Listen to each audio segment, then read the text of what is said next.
اسدالدین اویسی صاحب کا میں نے تو بہت زبردست طریقے پر الیکشن کے زمانے میں جب یو پی میں الیکشن ہو رہے تھے ان کی تائید کی تھی. مولانا ارشد صاحب سے جمعیت کے جو ذمہ دار بنے ہیں برائے کرم وہ استعفیٰ دے دیں. ہندوستان میں اس وقت جو مسائل ہیں، جن مسائل میں مسلمان گھرے ہوئے ہیں اور مسلسل آزمائشوں سے گزر رہے ہیں، اور یہ آزمائشیں وقتی نہیں ہیں، ایک طویل دور آزمائشوں کا گزرا ہے. اور جو دور بھی آزمائشوں کا گزرا ہے، ایسا نہیں ہے کہ اللہ تعالیٰ نے ان پر عذاب مسلط کر دیا ہے. اللہ تعالیٰ تو رحمان ہے، رحیم ہے، ستار ہے، غفار ہے. اللہ تعالیٰ کسی پر عذاب مسلط نہیں کرتا. اسی لیے اللہ تعالیٰ نے قرآن میں بار بار یہ بات ارشاد فرما دی گئی، وَمَا ظَلَمْنَاهُمْ وَلَكِنْ كَانُوا أَنفُسَهُمْ يَظْلِمُونَ. ہم نے لوگوں پر ظلم نہیں کیا، لوگ خود اپنے اوپر ظلم کرتے رہے. لوگ غلط راستہ اختیار کرتے رہے، سچے راستے کو چھوڑا، حق کو چھوڑا، قرآن کی تعلیمات کو چھوڑا، حدیث کی تعلیمات کو چھوڑا، انبیائی نظام کو چھوڑا، صحیح اسلامی قیادت کو چھوڑا. اس کو پھر بھگتتے رہے، اس کے نقصانات اٹھاتے رہے، اور وہ سلسلہ چلتا رہا. کیونکہ جیسا لمبا عمل ہوتا ہے جو صحیح رہنمائی کے ساتھ نہیں ہوتا ہے تو اس کے نتائج بھی پھر لمبے ہوتے ہیں. کیا ہندوستان میں یہ واقعہ نہیں ہے کہ 17ویں صدی کے آغاز سے انگریزوں نے آنا شروع کیا اور اس ملک پر وہ قبضہ کرتے چلے گئے، اور ان کے قبضہ کرنے کے اسباب یہی تھے کہ جو اس ملک میں ریاستیں تھیں، جو رجواڑے تھے، وہ بکتے چلے گئے اور دھوکہ کھاتے گئے یا دھوکہ دیتے گئے، آپس میں لڑتے رہے، ایک دوسرے سے مقابلہ کرتے رہے اور اپنوں سے غداری کرتے رہے اور دشمن کے جاسوس بنتے رہے. اسی کا تو یہ نتیجہ نکلا کہ جو بنگال میں داخل ہوئے وہ کرناٹک تک پہنچے، اور کرناٹک سے دلی پہنچے، بمبئی پر انہوں نے قبضہ کیا، پورے ملک پر وہ قابض ہوتے چلے گئے. آخر اس کے پیچھے اسباب کیا تھے؟ اور جو مقابلے کے لیے اٹھے، حضرت سید احمد شہید رحمۃ اللہ علیہ نے جس طرح سے ایک طاقتور تحریک، اسلامی تحریک، موحدانہ تحریک، ایک زبردست انقلابی تحریک کھڑی کی، انگریزوں نے اپنی عیاری سے، اپنی چالاکی سے ان کے خلاف لوگوں کو تیار کیا، ان کے خلاف ایسے افراد تیار کیے جنہوں نے عقیدے متزلزل کیے، جنہوں نے جھگڑے پیدا کیے، فتنے کھڑے کیے، آپس میں لڑائیاں لڑیں اور اتحاد ہونے نہیں دیا. اور چونکہ اتحاد ہونے نہیں دیا، اس لیے ظاہر ہے کہ جب آپس ہی میں طاقت کو توڑا جائے گا تو نتائج جو اس کے نکلیں گے وہ پھر ظاہر ہے کہ سامنے آ کر رہیں گے. تو ہزاروں لاکھوں مسلمانوں کو اس ملک میں ذبح کیا گیا. کیا وجہ ہے کہ انگریزوں سے وہ جیت نہیں سکے؟ کیا وجہ ہے کہ لال قلعہ ان کے ہاتھ سے گیا؟ کیا وجہ ہے کہ پورا ملک دھیرے دھیرے ان سے چھنتا چلا گیا؟ کیا اللہ ظلم کر رہا تھا؟ کیا اللہ ان کو موقع نہیں دے رہا تھا؟ کیا راستہ ان کے سامنے نبی آخر الزمان علیہ الصلوۃ والسلام کا اور ان کے صحابہ کا واضح نہیں تھا؟ کیا ایسا نہیں ہوا کہ انہوں نے وہ انبیائی طریقہ کار چھوڑا اور دوسرا راستہ اختیار کیا؟ کیا انہوں نے خود اپنے اوپر ظلم نہیں کیا؟ ظاہر ہے کہ جو اٹھے اللہ کے دین کو لے کر، ان کی مخالفت کی، جیسے بنی اسرائیل نے حضرت موسیٰ اور حضرت ہارون کی مخالفت کی تھی، جس کے نتیجے میں 40 سال تک اللہ نے انہیں محروم کر دیا تھا. یہاں پر بھی مصلحین اور مجددین کی مخالفت کی، عوام نے کی، ان کے جھوٹے خواص نے کی، مکار مولویوں نے کی، مکار مشائخ نے کی. انہوں نے مخالفتیں کر کے طاقت توڑ کے رکھ دی. تو اگر ان سے اللہ نے قرآن پاک میں کہا تھا کہ 40 سال تک محرومی تم پر لکھ دی گئی ہے، تو یہاں شاید یہ کہہ دیا گیا 1857 سے کہہ دیا گیا کہ محرومی تم پر لکھ دی گئی ہے، اور یہ محرومی صرف 90 سال کی نہیں ہے کہ 1857 سے لے کر 1947 تک تم پر یہ محرومی مسلط رہے گی۔ اس کے بعد بھی ایسا دور تم پر مسلط کیا جائے گا کہ تم پرانے دور کو یاد کرتے رہو گے، پھر مزید 70 سال 75 سال گزریں گے، اس طرح وہ 90 سال گزریں گے، پھر وہ 100 ہوں گے اور 160 سال ہوں گے، 150 سال ہوں گے یا 200 سال ہوں گے۔ اللہ ہی جانتا ہے کیا محرومیاں تھیں، کیا غلط فیصلے تھے جن کے نتائج سامنے آتے چلے گئے اور وہ آتے چلے جا رہے ہیں۔ ایسا لگتا ہے کہ سلسلہ ختم ہونے کا نام نہیں لیتا۔ جو اہل حق کھڑے ہوئے تھے 1935 میں کھڑے ہوئے تھے ملعون اسرائیلیوں کا مقابلہ کرنے کے لیے، 48 میں کھڑے ہوئے تھے، جو 50 میں 52 میں کھڑے ہوئے تھے، ان کی مخالفت کرنے والے کون تھے؟ مصر کے حکام تھے، جزیرۃ العرب کے حکام تھے، جارڈن کے حکام تھے اور سیریا کے حکام تھے۔ ان کی مخالفت کرنے والے عراق کے حکام تھے۔ یہ عرب حکمران، یہ منافق، یہ دجالی طاقتیں تھیں جنہوں نے اپنوں کی کمر توڑی، جنہوں نے اسرائیل کی مدد کی، جو صہیونیوں کے ایجنٹ بنے، جس کا نتیجہ نکلا کہ 70-75 سال سے مسلسل سوائے اس کے کہ مسلمان قتل ہوتے جائیں، بوڑھے بھی، عورتیں بھی اور بچے بھی، اس کے علاوہ کوئی راستہ نہیں ان کے سامنے۔ بہرحال بعض چھوٹی چھوٹی باتیں ہوتی ہیں۔ ایک طوفان اٹھا ہوا ہے مولانا محمود مدنی کے خلاف۔ میں آج سے نہیں 25-30 سال سے مسلسل کہہ رہا ہوں، جب جمعیت العلماء کی طرف سے ایک سیاسی پارٹی قائم کی جا رہی تھی، اس کا اعلان کیا گیا تھا 10 لاکھ انسانوں کے سامنے رام لیلا گراؤنڈ میں، کہ جس کی قیادت ظاہر ہے کہ اسلام کے ہاتھ میں ہوگی اور اس میں تمام مظلوموں کو ساتھ لیا جائے گا۔ جب یہ بات ہوئی تھی تو پوری طاقت کے ساتھ ہم سب نے اس کی مدد کی تھی، اس کی تائید کا اعلان کیا تھا، لیکن پھر پوری ملت کو دھوکہ دیا۔ اس قیادت نے پوری ملت کو دھوکہ دیا، پوری ملت کے ساتھ غداری کی۔ جو فیصلہ 10 لاکھ انسانوں کے سامنے کیا گیا، اس فیصلے کو چھپا دیا گیا، دبا دیا گیا، مٹا دیا گیا۔ ظاہر ہے کہ جمعیت العلماء کا جہاں تک تعلق ہے، بڑوں نے اس کا قیام عمل میں اس لیے لایا تھا کہ اس کے ذریعے سے علماء کی، یعنی نبی پاک علیہ الصلاۃ والسلام کے وارثین کی قیادت اس ملک کو فراہم کی جائے، اور طے کیا گیا تھا کہ مولانا ابوالکلام آزاد کو ہی صحیح امیر الہند بنا دیا جائے، اور حضرت شیخ الہند مولانا محمود حسن دیوبندی حاضر تھے کہ میں بیمار ہوں، چارپائی پر مجھے لے کے چلو، میں ابوالکلام سے پہلے بیعت کروں گا اور امیر الہند اس کو مانوں گا۔ ظاہر ہے کہ اگر یہ بات مان لی جاتی، یعنی ایک امیر الہند ہوتا جو اسلامی نظام کی جد و جہد کرتا، اس کی فکر کرتا۔ بات تھی یہ 1919 کی بات، اس وقت کی تھی جب ملک کی آزادی میں ابھی طویل عرصہ باقی تھا اور قیادت تھی اس وقت ملت کے ہاتھ میں۔ لیکن افسوس کہ وہ لوگ تھے جو اسی تنظیم سے جڑے ہوئے تھے، اور وہی لوگ تھے جنہوں نے اتفاق نہیں ہونے دیا، اور پھر آگے چل کر بھی کبھی بھی ملی مسائل پر اتفاق پیدا ہونے نہیں دیا گیا۔ جب بھی کوئی مسئلہ اٹھاؤ مجلس مشاورت کی طرف سے اٹھاؤ یا کسی اور تنظیم کی طرف سے، تو ڈنڈی مارنے والی وہ تنظیم جو یہ چاہتی تھی کہ اپنے ہاتھ میں باغ ڈور رکھے اور اس کے بعد سارے مسلمانوں کو رکوع اور سجدے کی حالت میں رکھے کہ وہ گاندھی جی کو سجدہ کریں اور نہرو کے تلوے چاٹیں، جس تنظیم نے یہ کیا، اس تنظیم کو آج نہیں تو کل سزا ملنی ہے۔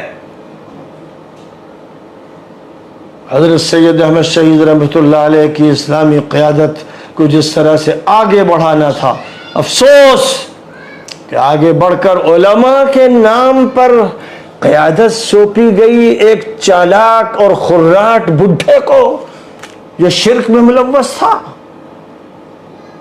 اس کو قائد بنا گیا، وہ شیخ المشائخ بنا، گاندھی شیخ المشائخ بنا، جو شیخ الحدیث اور شیخ التفسیر اور شیخ الفقہ تھے اپنے اپنے مدارس کے، ان کا شیخ المشائخ، ان کا پیر پیرا گاندھی تھا۔ ظاہر ہے کہ اس سے قیادت منتقل ہوئی پنت اور پٹیل اور نہرو کو، یہ وہ لوگ جو اندر سے RSS کے تھے اور الکفر ملت واحدہ کے ترجمان تھے، ان کی ماتحتی قبول کی گئی۔ ظاہر ہے کہ یہ وہ راستہ ہے جس کا قرآن سے کوئی تعلق نہیں تھا، یہ وہ راستہ ہے جس کا انبیاء سے کوئی تعلق نہیں، یہ وہ راستہ ہے جس کا نبی آخر الزمان صلی اللہ علیہ وسلم سے کوئی تعلق نہیں، یہ وہ راستہ ہے جو شرک کی طرف لے جاتا ہے، کفر کی طرف لے جاتا ہے، ان کی بالادستی کی طرف لے جاتا ہے اور ایمان کے سوتے خشک کرتا چلا جاتا ہے۔ مدرسوں کی گرم بازاریاں رہتی ہیں، قال اللہ اور قال الرسول کے نعرے ہوتے ہیں، خانقاہیں بھی چلتی ہیں، بیعت کے سلسلے بھی چلتے ہیں، لیکن اسلام کی بالادستی ختم ہو جاتی ہے۔ وَأَنْتُمُ الْأَعْلَوْنَ إِن كُنْتُم مُؤْمِنِينَ، آیت کریمہ نعوذ باللہ منسوخ ہو جاتی ہے۔ یہ وہ غلط طریقہ کار تھا۔ یاد رکھیں کہ جب نبی پاک علیہ السلام کی بات آ جائے اور قرآن کی بات آ جائے اور صریح آ جائے، اس کے بعد کوئی یہ کہے کہ بزرگوں کی خطا نہیں پکڑنی چاہیے، خطا ہے بزرگوں گرفتن خطا، حضرت کے خلاف بات کر رہے ہیں، مولانا کے خلاف کر رہے ہیں۔ جو لوگ یہ بات کریں وہ اس دور کے اسرائیلی احبار اور رہبان اور مجرم اور خطا کار، اسلام میں تحریف کرنے والے لوگ۔ سب کو رجوع کرنا ہے اللہ کی طرف، سب کو رجوع کرنا ہے نبی پاک علیہ الصلوۃ والسلام کی طرف، سب کو رجوع کرنا ہے کتاب اللہ اور سنت رسول اللہ کی طرف۔ بات حق کہنا ہے، کتنی کڑوی کیوں نہ ہو، قرآنی اور حدیثی دلائل کی بنیاد پر بات کہنا ہے، جو دلائل تسلیم کیے جاتے ہیں محدثین و محققین کے نزدیک۔ بہرحال میرے نزدیک جمعیت کی جو بنیادیں اٹھائی گئیں، خاص طور پر بعد کے دور میں حضرت شیخ الہند کے بعد کا جو دور آتا رہا، اس میں آپ یوں کہیں کہ اس کو سیکولرائز کیا گیا۔ اسی لیے زبانوں پر بار بار یہ رہتا ہے کہ ہمیں تو سیکولرزم چاہیے اور ڈیموکریسی چاہیے اور فلانا چاہیے۔ یہ لفظ وہ لوگ بولتے ہیں کہ جن کی زبانیں قال اللہ اور قال الرسول بھی کہتی رہتی ہیں، اور ساتھ ساتھ وہ کہتے ہیں ہمیں لادینیت چاہیے، ہمیں ہم کو عوام کی حکومت چاہیے، اللہ کی نہیں چاہیے، رسول اللہ کی نہیں چاہیے، ڈیموکریسی چاہیے۔ یہ بولتے رہتے ہیں، وہ اس کو دہراتے رہتے ہیں اور اس کو عقل مندی سمجھتے ہیں اور حکمت سمجھتے ہیں۔ ظاہر ہے کہ شیطانی حکمت ہے، انبیائی حکمت نہیں ہے، یہ قرآنی حکمت نہیں ہے۔ اسی کے نتائج ہیں جو نکلے۔ 30,000 فسادات ہوئے ان کے دور میں، جن کے شیخ المشائخ کی پوجا پاٹ کرتی رہی جمعیت العلماء۔ نہ گاندھی جی کو تو مار دیا جنہوں نے مارا، پھر نہرو جی کا دور، اندرا گاندھی کا دور، اور بعد کے ادوار میں ملک میں گاجر مولی کی طرح مسلمان کاٹے گئے، پورے ملک میں فسادات ہوتے ہی رہے۔ وہ مسلمانوں کا تشخص مٹایا گیا، ان کے اداروں کا تشخص مٹایا گیا۔ مسلم پسندہ بورڈ اسی لیے قائم کیا گیا تھا کہ شریعت کا خاتمہ کرنے کے فیصلے کر لیے گئے تھے،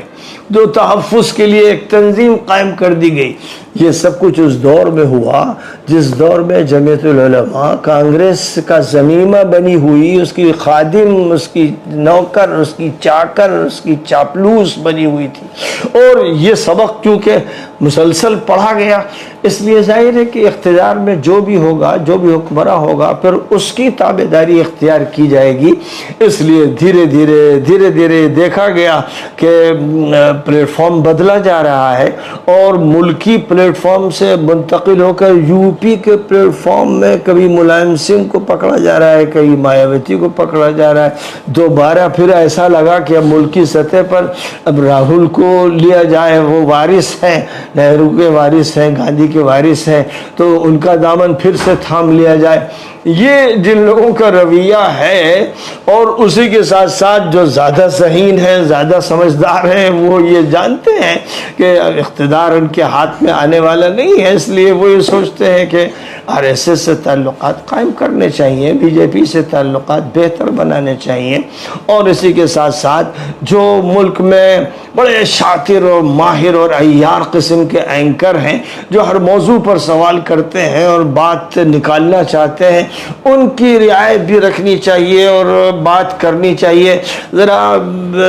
جدید ٹیکنک کے ساتھ اور کچھ ہندی اور کچھ انگریزی استعمال کرتے ہوئے لبرلزم کا طریقہ کار اختیار کرنا چاہیے، اور لبرلزم کا جو تقاضا ہو اس کو اس طرح پورا کرنا چاہیے کہ یہ محسوس ہو کہ حکومت کے ساتھ بہت ہی اچھے اندر سے تعلقات ہیں، دل و دماغ کھلا ہوا ہے،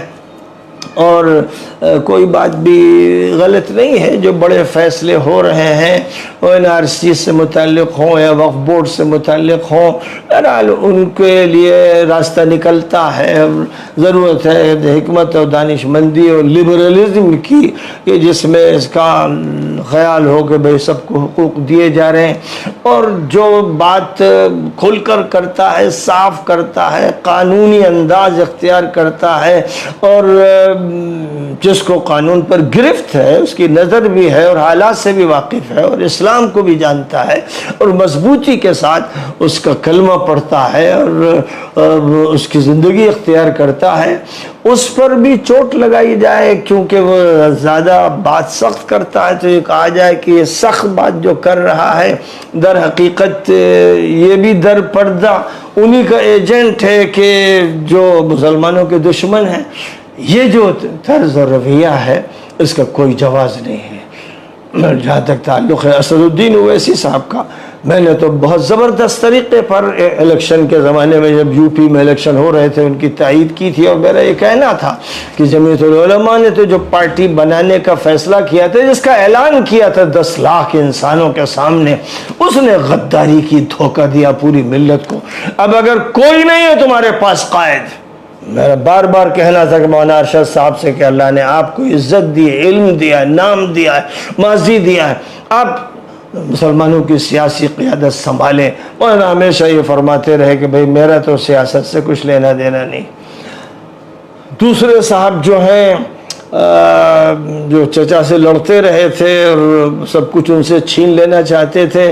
وہ یہ بتانا چاہتے ہیں کہ وہ سیاست کی گود میں پلے ہیں، اس کے ہر راز کو سمجھتے ہیں، اس کی گہرائیوں میں اترے ہوئے ہیں، اس کے سمندر کی غواصی کرتے ہیں۔ اس پوزیشن میں تو نہیں ہے کہ الیکشن میں کھڑے ہو سکیں اور جیت سکیں، لیکن اس پوزیشن میں ضرور ہے کہ سیاست کا کھیل کھیلیں اور سیاست کی باتیں کریں، اور اچھے اچھے سیاسی ذہن رکھنے والے اینکروں کو بھی غچہ دے دیں۔ وہ اس بھول میں ہے، اور اس بھول میں وہ اپنوں ہی پر وار کر دیتے ہیں۔ میرے کہنا ہے، تمام مسلمانوں سے یہ کہنا ہے کہ مل کر اپنی قیادت تیار کرو، اور اس کے بعد جتنے بھی مظلوم ہوں، جتنے بھی کمزور ہوں، جتنے بھی پسماندہ ہوں، سب کو ساتھ لو، عزت دو، جو ان کی عزت ان کی قوم میں ہے وہ عزت ان کو عطا کرو، اور آپس میں ملو، حق کے لیے لڑائی لڑو، اور ظلم کے خلاف کھڑے ہو، اور ہر مظلوم کی مدد کے لیے تیار رہو۔ صرف اپنی قوم کو نہ دیکھو بلکہ سب پر نگاہ رکھو۔ یہ کام تمہارا تھا، انسانیت کا سبق تمہیں دیا گیا تھا، پوری ملت، اور ملت نہیں پوری انسانیت کی ذمہ داری تمہیں سونپی گئی تھی۔ اس لیے بہرحال میرا تو یہ کہنا ہے کہ جمعیت کے جو ذمہ دار بنے ہیں برائے کرم وہ استعفیٰ دے دیں اور وہ کسی اور کو قیادت سونپ دیں جو بات پوری صحیح کہہ سکیں، جم کے کہہ سکیں، اللہ کی ترجمانی کر سکیں، نبی کی ترجمانی کر سکیں، جو ایسی بات کر سکیں ان کے حوالے کر دیں، اور خود اب فکر کریں اپنی آخرت کی، اپنی قبر کی فکر کریں۔ بہت دن ہو گئی سیاست، بہت دن ہو گئی قیادت، اور یہ قیادت اب چلنے والی نہیں ہے، لیکن نئی قیادت کی ملت کو ضرورت ہے، اور ضرورت ہے کہ وہ بات کی جائے جو بہرحال قرآن کی اور سنت کی ترازو پر پوری اترتی ہو۔ مولانا سجاد صاحب سے میں نے کہا تھا کہ آگے بڑھیے، اور آگے بڑھ کر اور نوجوانوں کی ایک ٹیم تیار کیجیے، اور پوری انسانیت کو سامنے رکھتے ہوئے، پورے ملک کو سامنے رکھتے ہوئے بات کو لوگوں کے سامنے پیش کیجیے اور اکٹھا کیجیے، اور وہ بات کہیے جو حق پر مبنی ہو، سچائی ہو، جس سچائی کو ماننا پڑے، سب کو ماننا پڑے کہ بات سچ ہے۔ یہ آسمانی کتابوں کی بنیاد پر بھی بات کی جائے، مذاہب کی بنیاد پر بھی بات کی جائے، اور پھر انسانیت کی بنیاد پر بات کی جائے۔ ضرورت ہے کہ ابھی قبل اس کے کہ وقت ہاتھ سے نکل جائے، سر جوڑ کر سب بیٹھیں، اور مولانا محمود صاحب سے مجھے کہنا ہے کہ بہت سی صلاحیتیں اللہ نے آپ کو دی ہیں، آپ تعلیم پر زیادہ توجہ دیں، اور جو بھی افراد ہیں ان افراد کو تیار کر کے ایک نئی قیادت کو ملک میں سامنے لائیں، جو مسائل کو، ملت کے مسائل کو سمجھے اور قرآن اور سنت کا صحیح فہم رکھے، اور اس فہم کی بنیاد پر بات کرے۔ اسد الدین اویسی صاحب سے مسلسل میں نے اپنی ملاقاتوں میں یہ کہا کہ آپ پوری ملت کو سامنے رکھ کر قیادت کا کام کیجئے، اور ساتھ ساتھ جتنے کمزور طبقات ہیں ان کو جوڑیے، ان کے پاس پہنچیے، قافلے لے کر پہنچیے، گھر گھر پہنچیے، در در پہنچیے، اور بات وہ کہیے کہ جس سے ذہنوں کو بھی اپیل کیا جائے اور دلوں کو بھی مہا جائے، اور نبی آخر الزمان حضرت محمد مصطفیٰ صلی اللہ علیہ وسلم کی سنتوں کا اتباع کیجئے، ایک ایک سنت اختیار کیجئے، اخلاق کی بھی، معاشرت کی بھی، اور عبادت کی بھی، اور ہر پہلو سے جب ان کو اختیار کریں گے تو صحیح معنی میں قیادت ہوگی۔ بہرحال جو بھی قائدین مسلمانوں کے ابھی موجود ہیں ان میں سب سے بہتر اسد الدین اویسی ہیں، اللہ تعالیٰ ان کو اور بہتر زبان بھی عطا کرے، اور سنت کا زیادہ اتباع نصیب فرمائے، اور پوری ملت کی ترجمانی کی توفیق عطا فرمائے، اور تمام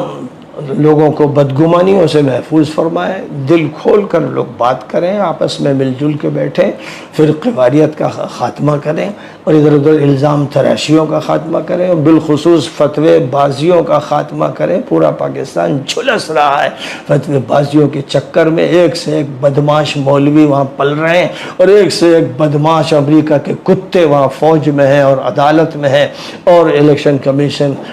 کے اندر، اور اسی طرح مختلف اداروں میں ہیں۔ تو بس ایسا لگتا ہے کہ اس ملت کا آخری دور ہے، اور ہر جگہ اس بگاڑ ہی اصل ہے، اور نیکیوں کو، حقیقتوں اور سچائیوں کو قبول کرنے کے لیے تیار نہیں۔ وآخر دعوانا ان الحمدللہ رب العالمین۔ اگر آپ نے ہمارے چینل کو سبسکرائب نہیں کیا ہے تو عام پبلک چینل کو سبسکرائب کیجئے، اور ہاں، بیل آئیکن ضرور دبائیے۔